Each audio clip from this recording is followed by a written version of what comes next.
2021년 5월 2일 주일입니다. 다 함께 묵도하심으로 예배를 드리시겠습니다. 외치는 자의 소리여 이르되 너희는 광야에서 여호와의 길을 예비하라. 사막에서 우리 하나님의 대로를 평탄케 하라. 여호와의 영광이 나타나고 모든 육체가 그것을 함께 보리라. 이는 여호와의 입이 말씀하셨느니라. 그 옛날 광야에서 하나님께서 이스라엘 백성들을 만나 주셨습니다. 또 이사야 선지자를 통해서 너희는 광야에서 여호와의 길을 예비하게 되리라 하셨습니다. 사막으로 오시는 하나님, 그 사막 같은 광야 같은 삶의 여정에서 여호와의 영광이 나타나고 모든 육체가 그것을 함께 보리라 하십니다. 이제 아버지 하나님, 코로나 바이러스로 인해서 온 인류가 이 땅에 그리고 미국이 참으로 사막 같고 광야같이 되었습니다.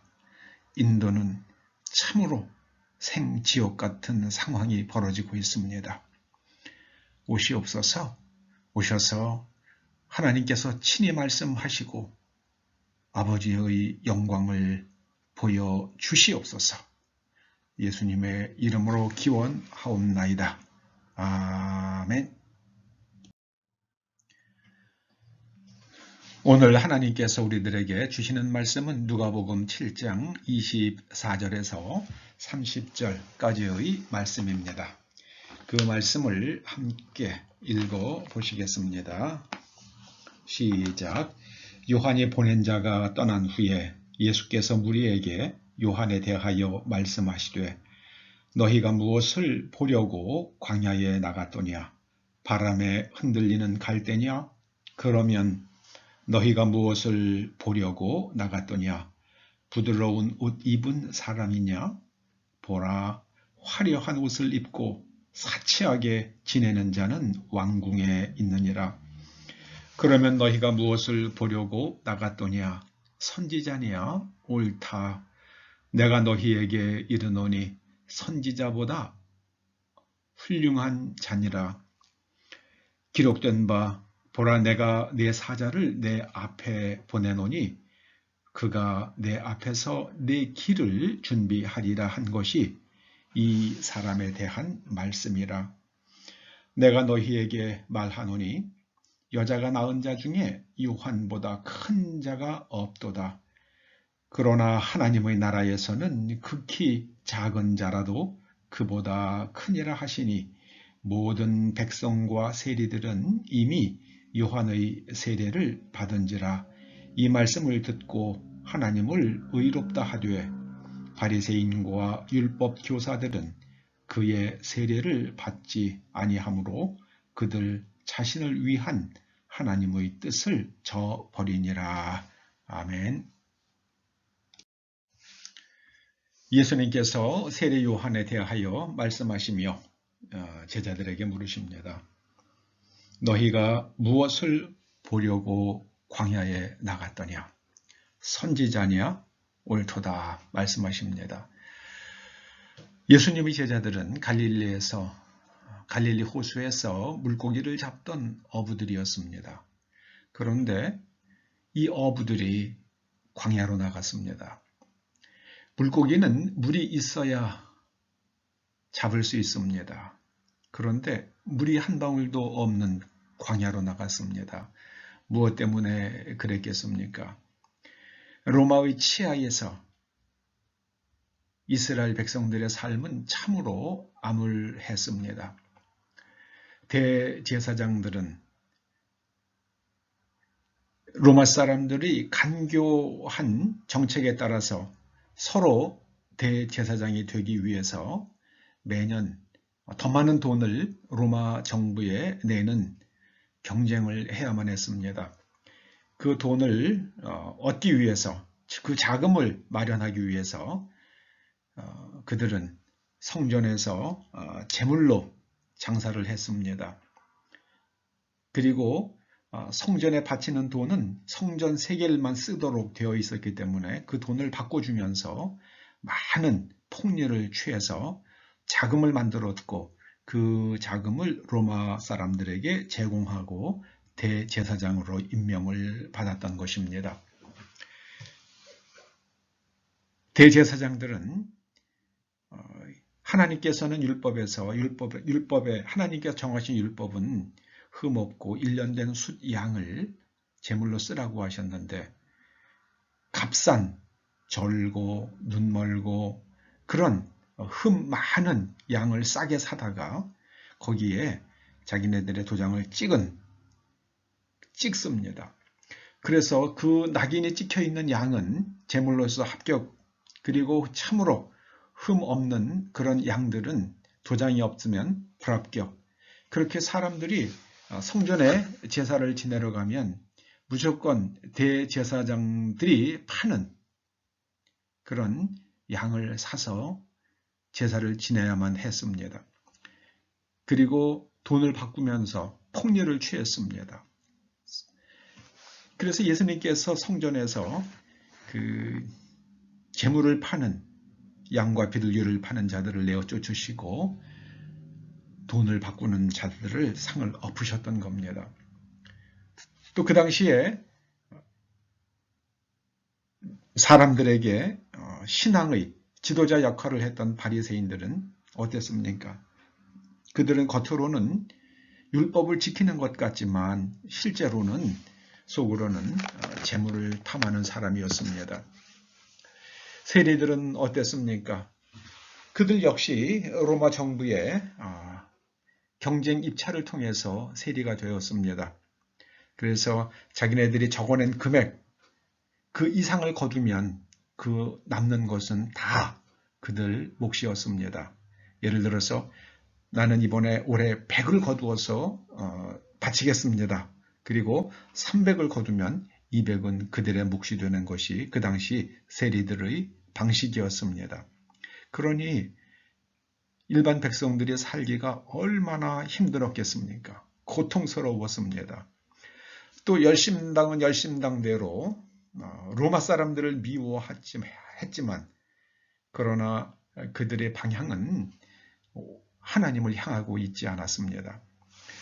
그 사회 전체가 어느 한 구석을 보아도 하나님을 바르게 지향하지 못하고 있었습니다.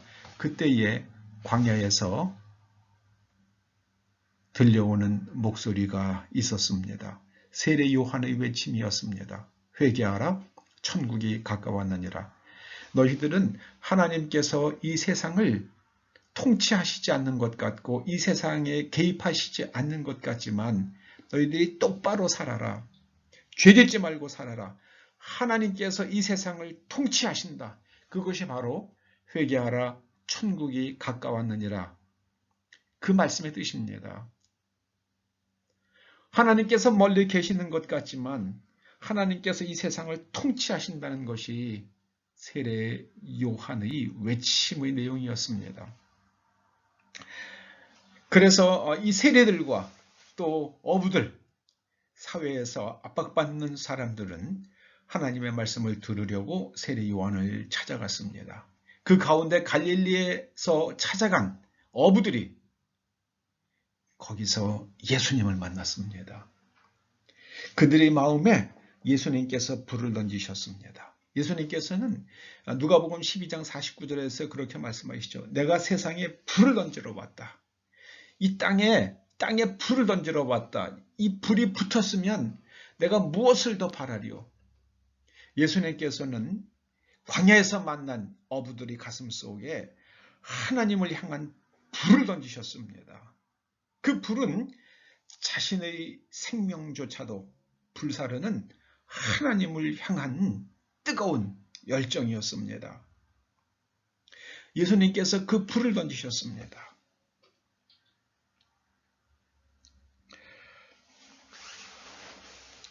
19세기 중엽에 덴마크의 키에르케고르라는 아주 걸출한 기독교 사상가가 있었죠.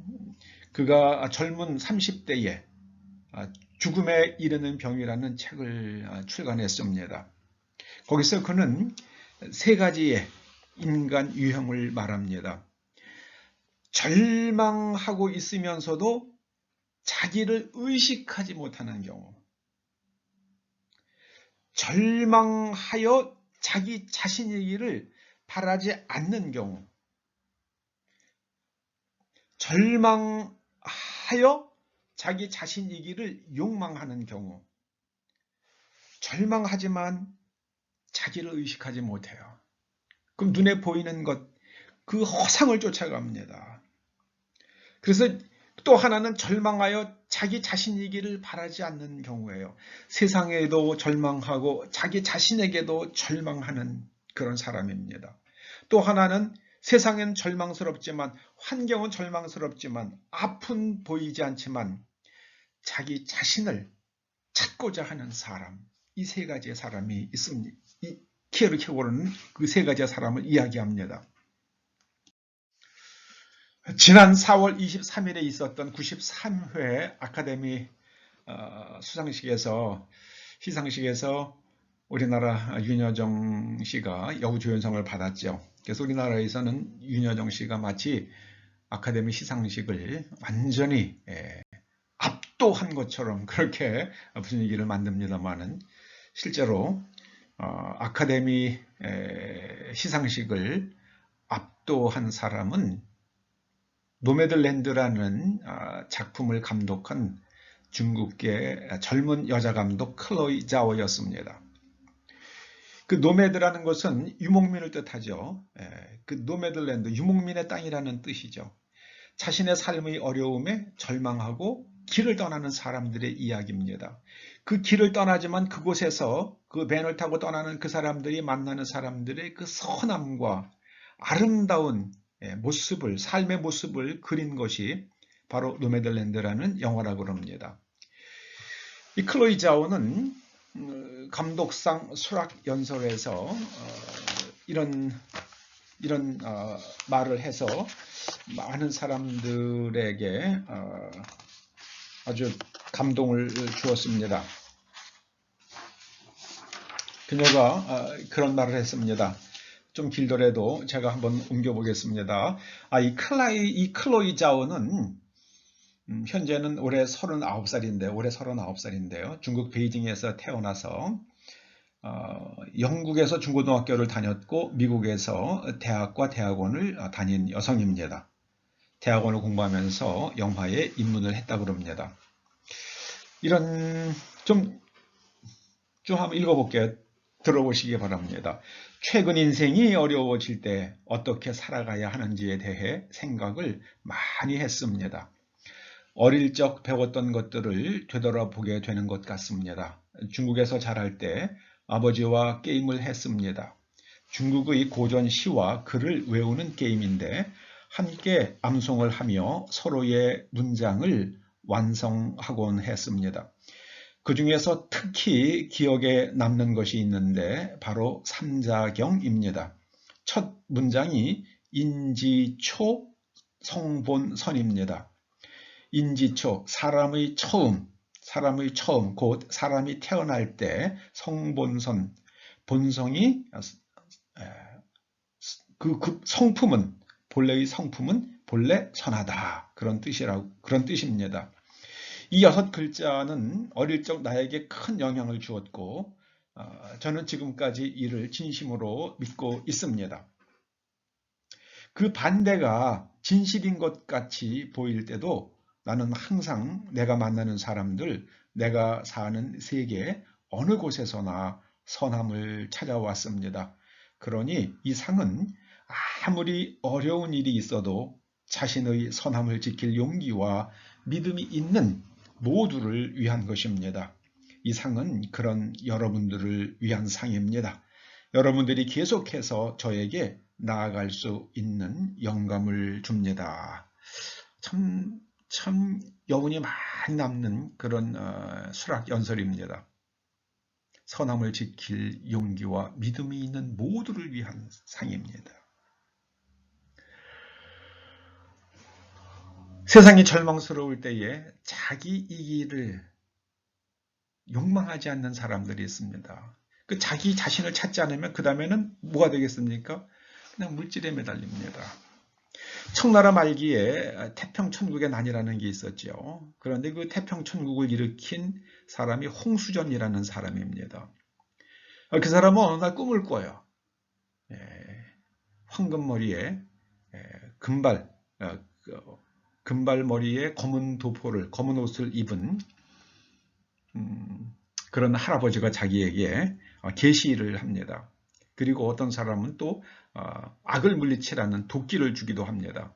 그래서 그런 꿈을 꾸었다고 주장을 하면서 꿈을 꾸었는지 안 꾸었는지는 뭐 홍수연 본인만 알겠죠. 그러면서 자신은 그 자기 꿈에 나타난 그 바로 검은 도포 옷을 입은 금발머리의 할아버지가 하나님이라고 주장을 합니다.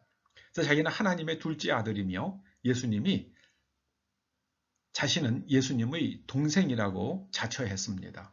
그리고는 사람을 모아서 사람들에게 대지주의 땅을 빼앗아서 나누어 주었습니다. 그러자 농민들이 많이 모였습니다. 이것은요, 절망하여 자기 자신이기를 욕망하지 않은 사람들이죠. 키르케고르의 관점으로 보면은요, 그들은 거짓과 허상을 쫓아갔습니다. 중국 공산당 인민해방군이 바로 태평천국의 농민군에서부터 그 뿌리가 유래되었다고 합니다. 물질을 쫓아 자기 자신이기를 욕망하지 않는 사람들. 결국은 그 끝은 처절한 멸망과 비극이 될 것입니다. 키르케고르가 말합니다. 인간은 정신이다. 정신이란 자기 자신이다 그럽니다.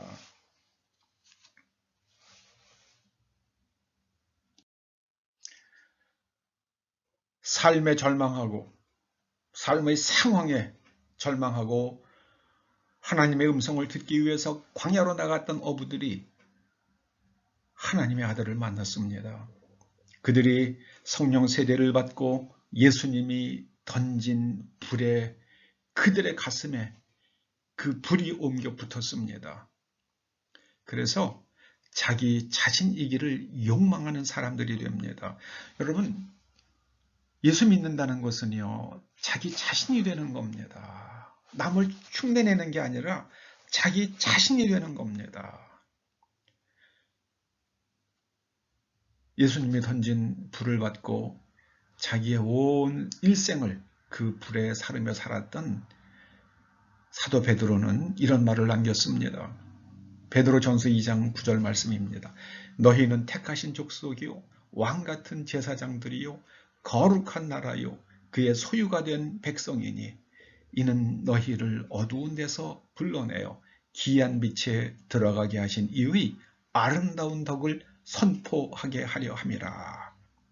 여기서 너희라고 하지만 이미 베드로는 자기 자신이 하나님의 택하신 족속이요 왕같은 제사장들, 가장 정신적 귀족임을 자기 자신이 깨닫습니다. 정말 최고의 귀족이 되었습니다. 왕같은 제사장이 되었습니다.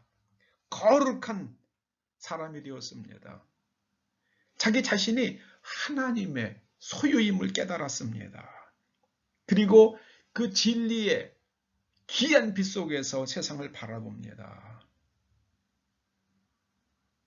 그리고 예수 그리스도가 얼마나 아름답고 위대한, 정말 하나님께서 인간을 만드실 때에 형상과 모양을 따라 만드신 그 아름다운 모습이시라는 걸 선포합니다. 여러분, 현재 대한민국의 상황은, 그리고 인류의 상황은 광야 같고 고통스럽고 절망스럽습니다. 그럴 때 우리가 광야로 나가야만 합니다. 유대인들은 광야를 미드바르라고 불렀습니다. 미드바르. 이 미드바르는 따바르라는 동사에서 나왔는데 따바르가 말씀하다예요. 말씀하다. 그러니까는 미드바르는 하나님께서 말씀하시는 땅이라는 뜻입니다. 하나님께서는 그 광야에서만 말씀하시겠습니까? 어디서라든 말씀하시죠. 그런데 광야에 들어가서야 하나님의 말씀이 들리기 시작을 합니다. 여러분, 대낮에도 별은 떠 있잖아요. 그런데 태양빛이 너무 밝으니까 그 흐린 별빛은, 그 미약한 별빛은 그 태양빛에 가리워져서 보이지 않습니다. 그러나 밤이 되고 완전히 해가 사라지고 나면 하늘에 별이 떠오르는 게 아니죠. 이제 그 별빛이 보이기 시작을 합니다. 시장에 있을 때나 왕궁에 있을 때는 하나님께서 말씀하시지만 그 음성이 다른 소리에 가려서 들리질 않아요. 그런데 광야에 가면 하나님의 음성이 들리기 시작을 합니다. 여러분, 우리가 광야로 나가십시다. 광야로 나간 어부들이 하나님의 아들이신 예수님을 만났습니다. 그리고 예수님의 가슴 속에 불타오르는 그 하나님을 향한 불꽃, 타오르던 그 하나님을 향한 불이 그들의 가슴 속에 옮겨 붙었습니다. 저는 이 시간 저와 여러분들의 가슴 속에 예수님께서 던지러 온 그 불이 옮겨 붙기를 소망합니다. 그 불로 우리와 우리의 후손들과 또 이 대한민국 온 인류가 그 불꽃에 아름답게 타오르기를 소원합니다. 광야로 나가십시다. 광야로 나가십시다. 예레미야 선지자 때에 이스라엘이 무너지죠. 아주 유대가 철저하게 아주 멸망당합니다. 그런데 그때에 하나님께서 예레미야 선지자를 통해서 주신 말씀이 있어요. 너희가 전심으로 나를 찾고 찾으면 나를 만나리라. 예레미야 29장 13절 말씀입니다. 사랑하는 초대 성도 여러분들, 우리가 하나님을 전심으로 찾고 찾으십시다. 그러려면 우리는 광야로 나가야 합니다. 기도하시죠. 아버지 하나님, 광야로 나갔던 예수님의 제자들이 예수님을 만났던 것처럼 저희들이 광야로 나가서 예수님께서 땅에 던지러 오신 그 불이 우리 가슴 속에 옮겨붙게 하여 주시옵소서. 성령 충만하여 성령의 권능으로 예수 그리스도의 아름다운 덕을 선포하며 우리의 남은 여생을 살게 하여 주시옵소서. 예수님의 이름으로 기도드립니다. 아멘. 축도로 예배 마치시겠습니다. 이제는 우리 주 예수 그리스도의 은혜와 하나님 아버지의 그 크신 사랑과 성령님의 감화, 감동 인도하시고 교통하심에 항상 광야의 영성을 가짐으로 하나님의 음성을 듣고 하나님을 향하여 정조준된 삶을 살기를 소원하며 돌아가는 초대 성도들과 우리의 후손들과 이 교회와 이 민족과 그리고 미국 국민들 위에 이제로부터 영원토록 함께 하시옵기를 간절히 축원하옵나이다. 아멘.